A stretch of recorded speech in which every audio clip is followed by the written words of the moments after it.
Hey guys, welcome back to Coin Knowledge. So today I want to take a look at about 4 or 5 individual kind of gaming projects within the crypto gaming sector narrative. I want to give you guys a couple picks under $10 million in market cap, so it's kind of a low cap gem video. And specifically today we're looking at projects that are down heavily from their all-time highs. So we're not looking at anything as far as like new TGEs within the last couple months or so. There is the newest token we'll be taking a look at is going to be at the end, so stick around for that. But we are trying to avoid brand new TGE token launches. Looking mainly at ones that have already formed a chart, have been around for a little bit, that we can kind of study a little bit and give you guys my opinions if I think they're going to hit their previous all-time highs or not. So if you kind of get value out of that kind of stuff and you're looking for content in the gaming sphere to kind of keep you updated, because I do think gaming is going to be one of the hottest narratives this cycle, consider subscribing to the channel and liking the videos. Your support means everything. So if you take a look here, the first project that we're going to be talking about is Octo or Octo token, OTK on Solana. Obviously, and another thing, we've talked about all these projects heavily, actually. Each of them we've made multiple videos on individually in the past, so you can find that on any of these projects that catch your fancy on the channel. You can just go on there, look at the videos, or search it. I really appreciate you guys watching them. So if you take a look at OTK, what is it about? OTK, it is a mobile gaming aggregator on Solana. So I think Solana gaming is going to be hot. I think mobile gaming is going to be hot. And OTK does both those things, and it does it pretty well. You can actually look up Octo Gaming on the Google Play Store or the App Store, and you can play it now. It's free. There's no paywall. You can get in here. They have big partnerships with NFT collections, Logitech, because they have a double reward system where you can partake in their tournaments within the individual games, which we'll take a look at here in a minute, and win their OTK token, so their crypto, obviously their crypto token OTK, which we'll go back to in a little bit, or you can win golds, which is kind of like the soft currency in the game. So not a crypto token, just like again like a game currency. Think like almost like Clash of Clans gems or stuff like that. By playing, and then you can exchange it against physical and digital prizes offered by their brand partners. So think like a Apple or like an iTunes gift card or a Logitech headset, keyboard, or even an Amazon gift card, stuff like that. Which I think is pretty cool. You can trade it for real world stuff or just get their crypto token if you're good at the games. But essentially, and OTK did redo their website a little bit as well. Some of you may have noticed if you've been watching for a while, but they do have their different games here. So very easy games. They have stuff like Flappy Octo, which, let's be real, I mean, let's address it.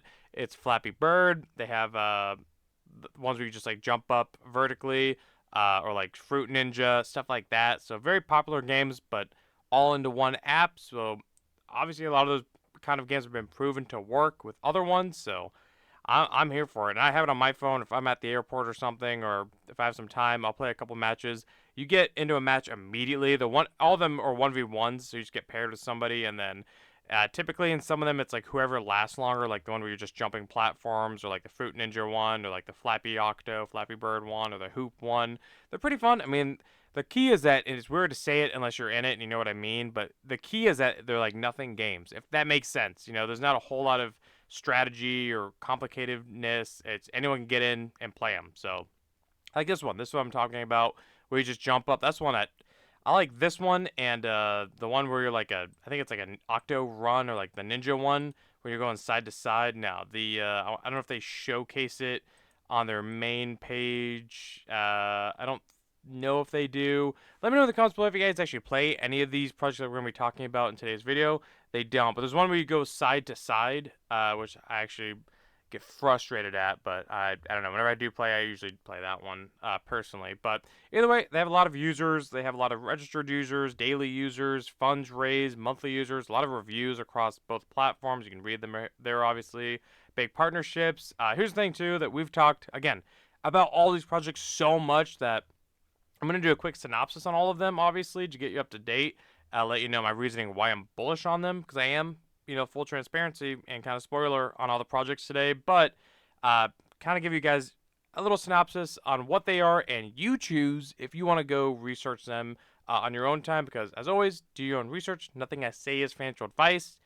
got to get that out of the way. So if we look at OTK where it stands today, so it's at a $7 million market cap. Now if we go to the market cap rating, we can see that it got up to about a $30 million market cap, which if we look here just off quick math, obviously that's about a 4x, a little over a 4x from here.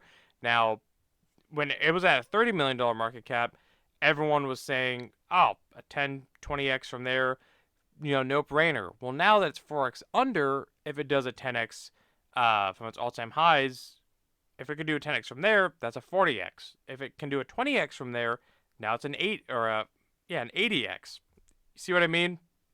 Like, has the project fundamentally changed? That's what you have to ask yourself on all these projects. Is there a big red flag that's changed since all the conviction was here when it was running?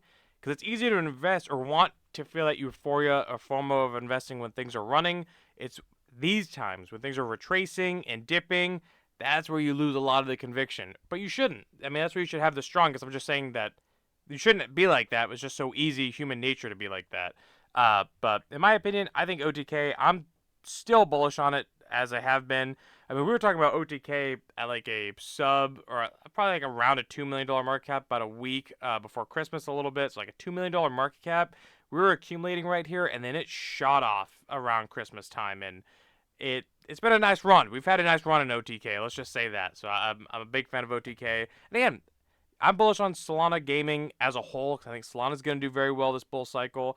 OTK still gets decent volume. It's still at a very low market cap. If we look over the 1 month, it's just been dipping a little bit, kind of hovering around the likes of like 8 to 10 million for the most part.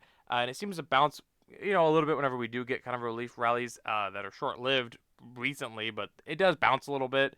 So I think OTK is definitely, in my opinion, positioning itself to be one of the kind of top mobile games on the Solana network because it reminds me a little bit of Nakamoto games. Just the basic, easy, a lot of games, but very easy to play games, except on Solana. That's kind of roughly what it reminded me of in the beginning and still kind of does. And I like the fact that you can play it. There's no paywall. And the exchange listings are not really there. I mean, it's on Radium, Jupiter, and KuCoin. The team is doxed if you go through their white paper or you see they do AMAs. So it is a doxed team. I believe all the projects today, for the most part, no, I think they're all doxed teams. So that's the thing that I do like to look for in crypto gaming, specifically that narrative. But they only have a KuCoin listing, and that's it. So they've talked about other exchange listings. Now, if they come, only time will tell. But if they do, I think those could be some pretty big catalysts. But OTK is the first project. Let me know your opinions there. Second one, I have to talk about Playable Games because Playable Games has been getting beat to shreds. It is at $6.5 million market cap. Now, if you're in the gaming space, this should be a no-brainer, in my opinion. Obviously, again, nothing I say is financial advice. You get the gist. But I'm telling you that I've been saying Playable Games, I think it's going to make a huge comeback. Because, again, when it did a 10x run at the end of last year, 23, and it went up to about a $50 million market cap, I mean, Playable Games went over to like over a cent at one point. If we go to the all-time high, yeah, it was, 1 penny. And right now, it's a tenth of a penny. And in my opinion, they've only gotten better. They've made better partnerships, marketing partnerships. They've redone their website, which I actually think looks super clean, personally. I still think they're the best gaming studio, gaming hub on Avalanche. I think that there's really not a whole lot. And what I mean by that, of like projects like Gala, Myria, Corpo, gaming infrastructures, games for a living, except on Avalanche, there's not a whole lot. So it really is Playable. There was Rainy Studios that we'd covered in the past, but I know they've kind of moved over to Beam. It's still kind of the same umbrella, but Avalanche specifically, and they have their own subnet, Playable Games. If we look at them, they have a nice website now. I didn't mind the old one, but I was in the minority. But they have a nice website now. They have their nodes. Obviously, they have their bull token. They have a lot of games. Now, I've been saying this every time we cover them. Their games need to start coming out more, But I get it. I get it takes a while to make a game. I get that totally. And their Nexus game actually looks really good, in my opinion. But I'm excited for the War of Steel, the Dogs of War. I'm actually pretty excited for. The Starve of Martian is more of like a base building game or like a farm game. It's not my kind of thing because it takes a lot of time, but I know those games are very popular, so I think it'll do well. They have a card game, which seems to always do well. And the big thing about Playable Games, which I love, not a whole lot of gaming projects in the space do this. They do constant AMAs. They do updates on Twitter. You can find their team, out there. I mean, they're very good about that. They have a good roadmap as well. People talk about them. Influencers, they're out in the space. I think they have a team. Yeah, a team page. I mean, yeah, their team. It's a family-run business, I believe. Father and son, right there. But I mean, listen to Jonathan talk in a couple of AMAs. Big fan. I mean, I'm bullish on this project. Full transparency. I hold it. I've been very open about that. But Doc's team, it's what you want to see. Multiple games coming out, clean website, and they're always putting out updates. It's what you want to see. They have their own subnet, which that's not as much of a bullish factor for me, because we've seen a lot of projects have their own subnet and then nothing happened. Krabata, DeFi Kingdoms. But no, it's just, it is what it is. But I do think Playable Games is one that you should not be sleeping on, especially if you're bullish on Avalanche and Avalanche Gaming, which I am. I mean, think about it. We have stuff like Shrapnel, obviously Playable Games. We have Bloodloop that just launched their token. We have Off the Grid that's coming. We have Metados. We have I think Maple Story is coming to Avalanche, I believe. Just so many top quality games that are coming to Avalanche. And I think when you're looking at gaming infrastructure and studio plays, currently, to my knowledge, let me know if I'm wrong, obviously. I'd be more than happy to look into other projects if I'm missing any. But Playable Games is really it. And when we look at stuff like, none of them are on this video today, but we look at stuff like Games for a Living, which is around like a $40 to $50 million market cap. Myria, which is like a $100 million market cap. Corpo, it's a little bit newer, so it's kind of, but still double the size of this. Rainy Studios, I think, is still like $30 or $50 million market cap. You see what I mean? Like, as far as gaming hubs go, Playable is the cheapest one, to my knowledge, of quality. So, again, I think Playable Games at these levels, we haven't seen these levels in a very long time. Literally last year, before it went on its parabolic run, that was the last time we saw these levels for Playable Games. So I think Playable is a ripper. I really do, especially at this market cap. I think you're getting a steal, personally. So probably going to DCA myself at these levels again, add to my position, because I think they're going to do well. Either way, moving on. We got to move on. But that's another one. Senate. I have to talk about Senate. Haven't talked about them in a while, it feels like, but maybe we have. I usually do bring them up. But Senate, I think they're in the Cidus ecosystem. If you're not familiar, we've covered Cidus so many times. It's beating a very much alive horse. That's not the saying, but you get it. But Cidus Heroes, it's another kind of gaming ecosystem. People think that it's always one individual game, their metaverse. It's not. I think they have like 20 games that they're building. So, I mean, obviously they have, I think they have their Zena mobile app, the Cidus Maze, which I think is actually really, really cool. We have to cover that in a future video, but that's a whole thing. I think it's really cool how they're doing that. Their 10 Bazaar and then 14 other games. I think they have like 20 games or 21 games total. Now they have their Cidus Pad, a launch pad within their ecosystem. I think they partnered with the Superverse. I think they also partnered, I want to say they were the ones that did the watch brand, I want to say, but I can't remember exactly off the top of my head, but I want to say it was them, but I can't say for sure. But again, at a $6 million market cap, you're gonna start noticing a theme here. But everyone was bullish on Senate when it was a $30 million market cap, but now that it's 5x underneath that, everyone wants to run away. I don't get it. I mean, they do constant major token burns. Their token, it's essentially fully diluted, pretty damn near, especially with the fact that they just do monthly burns. They're probably going to keep burning a lot more of their supply of both Cidus and Senate. And Senate is way undervalued compared to their other main token in the ecosystems, Cidus, which everyone kind of is more aware of than the Senate token. But again, I think Senate is, if you're bullish on the Cidus ecosystem, then, again, maybe take a look at Senate over Cidus, but I think they're both going to do well. But either way, that's Senate, again, with the Cidus Heroes ecosystem. Now, Domi Online, kind of similar with like the Avalanche, being bullish on Avalanche Gaming. Again, Domi Online, we saw it again at the end of last year when Avalanche Gaming got really hot. I think Shrapnel was a big component there, launching in November. And we saw Domain Online, kind of go from well under a penny up to, I think it got all the way up to, like 8 cents, I want to say at one point. Okay, well, it's going to show the all time high from years ago, but, same thing. And it's about a 3x in token dilution. So not bad in the overall gaming sector, and it's on Avalanche, and they also redid their website. And again, you guys think the websites aren't a big thing, but they are. This is what a lot of new investors are going to be looking to whenever they start looking at investing into projects. They're going to look at the website. I mean, you guys have to realize that. But it's a quality game. It really is. It's like the RuneScape on the blockchain. Game's looking really solid, actually. If you look at their updates, their team is doxed as well.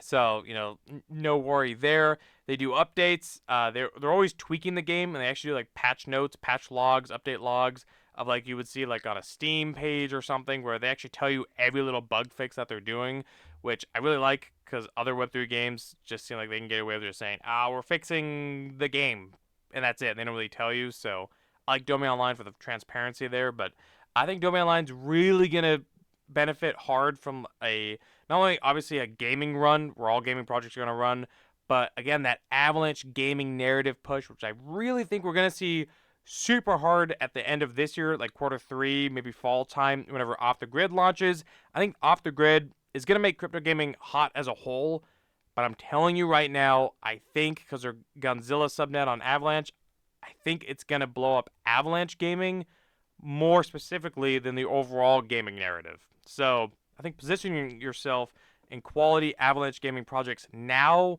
while they're, not in the spotlight, while they're down super hard before those big catalysts come through the door is going to set yourself up for some major success. So Domain Online is definitely one that I'm looking at to capitalize on that. Now, the last one is Mixmob. Now, I know we said we weren't looking at any brand new TGEs. Mixmob has been around for a couple months now. I mean, they launched at the beginning of February of this year. So, about 4 months now, about 120 days, or like 100 days, I guess, whatever. But, so yeah, their chart doesn't look the best. It's probably the worst looking chart out of all the ones we've covered today, but it is a very low market cap, which is why I wanted to cover it for you guys. It's under a $4 million market cap right now. I wish we would see this thing stop bleeding. I mean, I think everyone's in that boat, but it is on Solana, so it's the Solana gaming narrative, which we were talking about earlier. They did go live with their game in May. I believe it was like May 14th or 17th or something like that. We made videos on it when it was happening, and they have, I think, a tournament going on, their World Clash right now. There's a prize pool, obviously. The game looks solid. It's a racing card game, but they have more going on in their ecosystem as well. So again, another one kind of like Cidus, where people get it wrong when they think it's one individual game. They're looking to be more like a studio play, where they have the Racer 1 game. They're going to be building other games as well. They also kind of tweaked their website. You'll notice, I think projects are being smart, tweaking their website before, quote unquote retail. I just like saying new investors really start coming in more. So I think it's a smart move. It is a docs team. I haven't seen this new website in a minute, but they used to have their team around their page. I'm sure you can still find it like on their white paper or whatever, but it is a docs team. I don't know where they put it now, but it is. Again, all the projects today are their docs teams. I believe Cidus is as well, I'm pretty sure. But either way, guys, I think Mixmob, I think it is going to go. I can see Mixmob, especially from these levels. I can see it hitting $50 million in a full-blown gaming bull run, without much hesitation, but nothing's obviously guaranteed. Really, gaming has to get hot. Solana gaming has to have, some light spotted on it. So, but if it did, I mean, a 40 million would be a 10x from here. And the game has a working product. It's solid.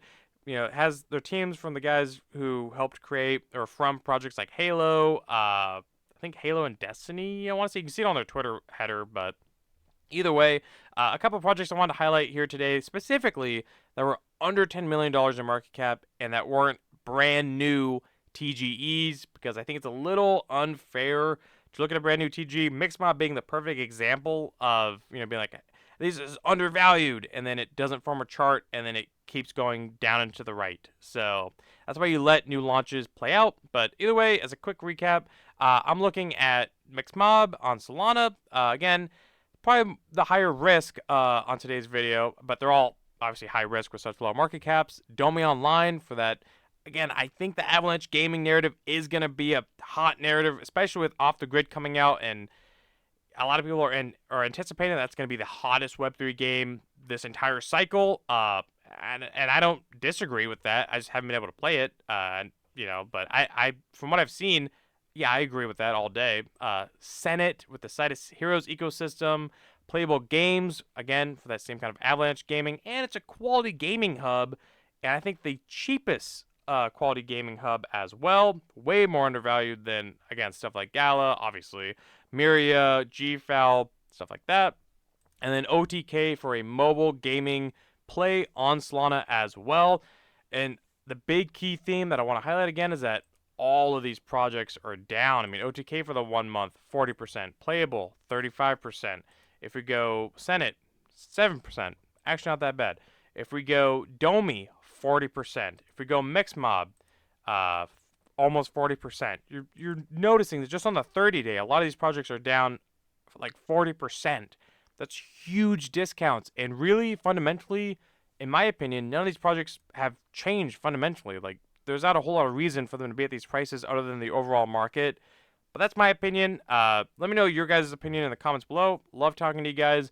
And if you want to rapid fire some questions at me, or just get into a community where you can fire off some questions and get some feedback, or talk to some other people in the space, consider joining the free Discord linked below.